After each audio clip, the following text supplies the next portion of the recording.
all of the things that I've learned and the lecturers that taught me and the fellow business graduates that I've met have really shaped me to be the person that I am today. Hi, my name is Marithe Solis Filipenko.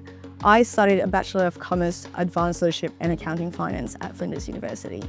I always knew I wanted to do accounting. I've always been interested in numbers, and with accounting, you need to understand the concepts first because you'll just continually build on that knowledge.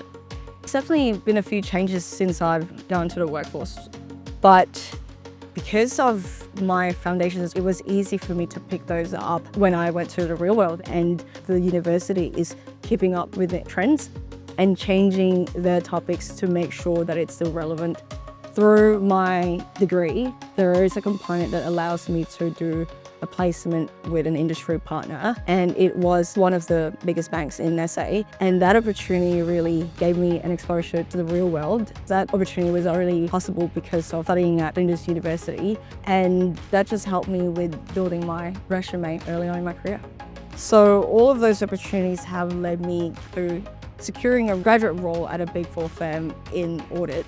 And after a few years, I was lucky enough to secure a role at Sweat as their finance manager, really leading the finance department and working directly with the CEO. You're not successful because of yourself only. You need to have people around you that will help you get there. The university has so much to offer. You can speak to your lecturers, your tutors, your fellow business students, and those networks and just the knowledge and skills that you'll gain from that will really set you up for success.